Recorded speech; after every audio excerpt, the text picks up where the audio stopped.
आनंद जैन जी बठिंडा से। राधे राधे जी। महाराज जी राधे राधे।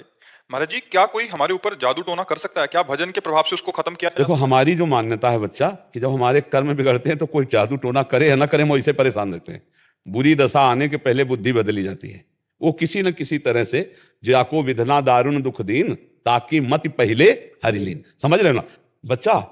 हमें जब दुख भोगना होता है तो हमारी बुद्धि ही हमें धोखा दे देती है। हमें लगता है कि किसी ने हमें कुछ कर दिया है, और कहीं इसका सपोर्ट देने वाला कोई मिल जाए कि अरे उसने तुम्हारे ऊपर कुछ कर दिया, जादू टोना कर दिया, बस जान लो फिर परेशानी हो जाएगी। हम तुम्हें शास्त्र की बात बता रहे हैं। को ना काहू के सुख दुख कर दाता, निज कृत कर्म भोग सुन भ्राता। अब जैसे हमारे पाप कर्म हैं, अब कोई जीवात्मा हमको दंड देना चाहता है, अब वो भूत योनि का हो गया है, अब संयोग बनेगा और वो हमको दंड देगा, क्योंकि हमारे कर्म, और बिना झाड़ फूंक के अगर हमारा कर्म हट गया भोग का, वो अपने आप हट जाएगा, खत्म हो जाएगा। ऐसे ही रोग आ जाते हैं, ऐसे ही व्यक्ति से घटना हो जाती है। हम जा रहे हैं, हमारा कोई दुश्मनी का मतलब नहीं है, और जरा सा ऐसी घटना घटी, वो मार पिटाई, दुश्मनी, और भारी दुश्मनी बन गई। कर्म, भूत का ऊपर आवेश आ जाना, या शरीर में रोग आ जाना, या कोई एक्सीडेंट घटना होकर शरीर का अंग भंग हो जाना, या किसी व्यक्ति से अचानक द्वेष हो जाना, ये और कोई नहीं है, ये हमारा कर्म है। अगर हम कर्म संभाल लें तो सब ठीक हो जाए। तुम तो बच्चा घर में रहते होगे, हम इस स्मशान में रहे गंगा किनारे, और जवान बचपन से 13 वर्ष से घूमते, हमको कभी हमारे दिमाग में ना भूत चढ़ा और ना कभी कोई तंत्र मंत्र चढ़ा।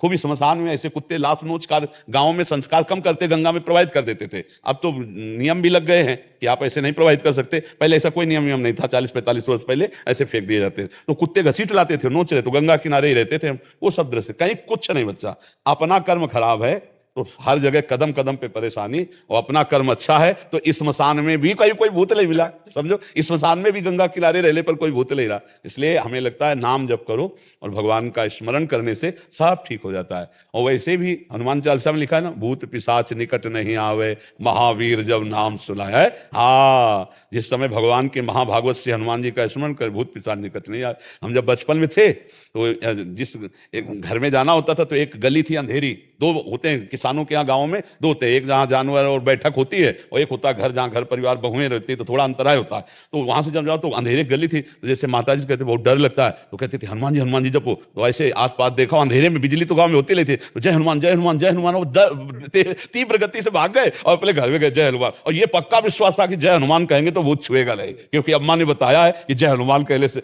संस्कार बचपन से पढ़ते हैं। माँ ने भक्ति के संस्कार, भगवान के संस्कार डाल दिए। तो बच्चा निर्भय रहो, नाम जप करो, और जो कोई मानसिक या शारीरिक भूतावेश या किसी भी तरह का कोई भी दुख है, वो हमारा कर्म है। ऐसे पूरे संसार में भूत है, किसी के नहीं चिपट जाएंगे, उसी के चिपटेंगे जिसका संस्कार है, जिसको भोगना है। वैसे फिर वो कष्ट भोगता है जीव। तो इसलिए मुझे लगता है अगर नाम जप करो, भगवान की भक्ति करो, तो कोई परेशानी नहीं आएगी, कोई भूत प्रेत नहीं सता सकता है। हम खूब बचपन से घूमे, किसी का साथ नहीं रहा, कभी कोई सताया नहीं। तो हमें लगता है बच्चा कोई भी दुख परास्त नहीं कर सकता है, भगवान का भरोसा हो और भगवान का चिंतन हो। चिंतन भगवान का हो तो कोई दुख परास्त नहीं कर सकता। और भगवान का चिंतन न हो, शरीर स्वस्थ है, सब व्यवस्था है, फिर भी जलोगे, कामनाएं जलाएंगी, आपका गलत चिंतन आपको जलाएगा, पड़ोसी जला देगा, कोई द्वेष वो आपके चिंतन में आके आपको क्लेश देता रहे, और भारी कष्ट है। और भगवान आनंद सिंधु का चिंतन है, तो देखो आप लोग भी सुनने आते हो, क्या आनंद की बात सुनने आते हो, आनंद का क्या महिमा ये देखने आते हो। साधु महात्माओं को क्यों देखते हैं? ये भगवान के भक्त है, आनंद सिंधु के भक्त है, देखते हैं भक्ति का क्या स्वरूप है। एक अलौकिक शांति मिलती। देखो आप लोग यहाँ बैठे हो, एक अजीब शांति, एक अलौकिक शांति जो किसी भी तरह से अन्य उपायों से नहीं हो सकती, वो यहाँ बैठने मात्र से आपको मिलेगी। क्योंकि भगवान का धाम है, भगवान की भक्त जैसे भी है भगवान के ही है ना, तो उसका प्रभाव होता है, जो परिवर्तन होता है ना लोगों के दिमाग का। तात स्वर्ग अपवर्ग सुख धरी तुलाय कंग, तूलन ताय सकल मिली जो सुख लव सत्संग। तो ये भगवान के प्रभाव से होता है, क्योंकि हर समय भगवान के जैसे चिंतन हो रहा है, अब जो बोल रहे हैं तो भगवान की बातें बोल रहे हैं, तो आपके दिमाग में वो जाकर अपना प्रभाव डालती है। और अगर हम भगवान के भजन में ना हो तो चाहे जितनी बातें बोले आपके ऊपर प्रभाव नहीं पड़ेगा। प्रभाव तभी पड़ता है जब खुद हो। तो इसलिए बच्चा नाम जप करो। भगवान के कुछ स्तोत्र है, हमें पक्का विश्वास है भगवान का नाम कीर्तन जिस घर में होगा वहां प्रेत प्रवेश नहीं कर सकते, वहां कोई तंत्र मंत्र काला जादू ये सब प्रवेश नहीं कर सकते।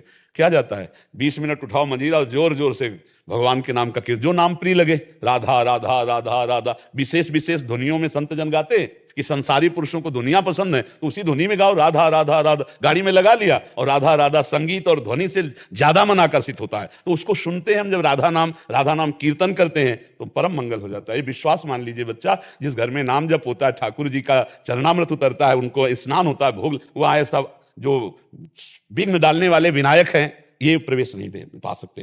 दैवी शक्तियां वहां रक्षा करती है। कभी आप अपने घर में नाम कीर्तन कीजिए, कभी किसी संत का चरणामृत मिल जाए तो अपने घर में छिड़क दीजिए, देखो उसका प्रभाव क्या होता है। भूत प्रेतों के ऊपर चढ़ते हैं नहीं, जो भूत प्रेत स्वभाव वाले होते ना वो अपने साथी के ऊपर चढ़ते, वो मरा हुआ भूत वाला है और ये जिंदा भूत है।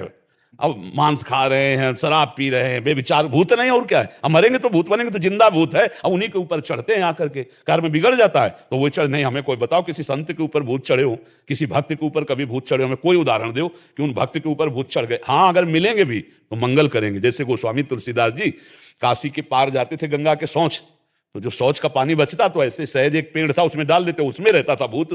अब वो अपवित्र पानी पीता है तो शौच का अपवित्र पानी पीता। ये कई दिन घटना हुई तो वो प्रेत खड़ा हो गया हाथ जोड़ के और कहा आप जो मांगेंगे वो मैं दूंगा आपको। बोले हमने तो आपको पुकारा नहीं, कोई सेवा नहीं की। बोले बहुत बड़ी सेवा बन गई, जो आपके कमंडल में पानी बचता था ना, फेंक देते थे ना, वही हम पी लेते थे, अब हमको देना चाहते थे। बोले क्या दे सकते हो? हमें तो सिया राम जी के दर्शन चाहिए। बोले इतनी सामर्थ्य हमें नहीं, उपाय बता देंगे, हो जाएंगे पक्का दर्शन। बोले क्या? बोले जब राम कथा कहते हो तो उस समय हनुमान जी कथा सुनने आते हैं, उनके पैर पकड़ लेना, वो तुम्हें दर्शन करा देंगे। बोले हम पहचान कैसे पाएंगे कि हनुमान जी आते? तो बोले सबसे पहले कथा में आके बैठ जाते हैं और मलिन भेष है और बूढ़े स्वरूप में आते हैं और सबसे पीछे कथा में प्रणाम करके जाते हैं। जो ऐसा करे वो हनुमान जी होंगे। अब तुलसीदास जी जब भगवान की चर्चा देखा कि शुरू होने के पहले एक वयोवृद्ध विशाल काय आकर चुपचाप बैठ गए से। यत्र यत्र रघुनाथ कीर्तनम तत्र तत्र कृतमस्त कांजलम बाष्पवारि परिपूर्ण लोचनम मारुति नमत राक्षसांतकम। अश्रु प्रवाह करते हुए भगवान की चर्चा सुनते। और जब कथा संपन्न हुई सब चले गए, तब वहां के ऐसे रज लेके ऐसे लगाया कि भक्त चरण रज है, सोई गोस्वामी जी दौड़ पड़े, सोई भागे हनुमान जी। तो तुलसी घाट से काफी दूर है संकट मोचन हनुमान जी, वही संकट मोचन हनुमान जी। तो काफी दूर में जाके चरणों के, तो हनुमान जी रुक गए। बोले क्या चाहते हो? तो कहा सिया राम जी के दर्शन। तो कहा यहां नहीं, चित्रकूट चलो। तब चित्रकूट हनुमान जी लिवा गए। फिर राजकुमार के रूप में जब राम लक्ष्मण जी के दर्शन हुए, चंदन, तो वो लीला। तो देखो प्रेत ने भगवत साक्षात्कार का विधान बना दिया। प्रेत ने भला मंगल किया, महामंगल कर दिया भगवान के दर्शन का, साक्षात्कार का। तो हमें नामदेव जी को एक बार प्रेत में भगवान विट्ठल के दर्शन हुए महाराष्ट्र में। तो जो भगवान का नाम जप करते हैं, भगवान का कीर्तन करते हैं, भगवान की भक्त, उनको कभी कोई अमंगल नहीं कर सकता। जिते विनायक शुभ अशुभ विघ्न करे नहीं कोई, और विघ्न करे नहीं कोई, डरे कलिकाल कष्ट भय, हरे सकल संताप हर से हरिनाम जपत जय।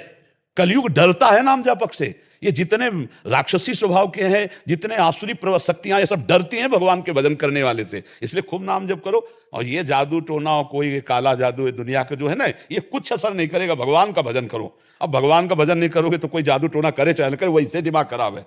जहां डिप्रेशन की दवा होती है उनमें बैठो जाकर डॉक्टरों के पास, तो 50 लोग आते हैं। अब उनका दिमाग ही उनको परेशान किए, उनके कौन भूत चढ़ा हुआ है।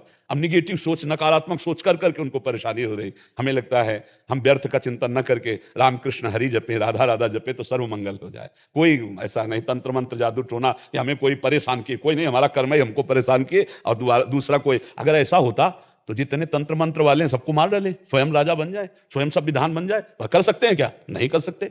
हाँ, उतना ही कर सकते जिसका भोग आया है, और फिर मुठभेड़ हो गई तो फिर हो जाएगा, क्योंकि तुम्हें वो भोगना है, दुख भोगना है, अन्यथा नहीं।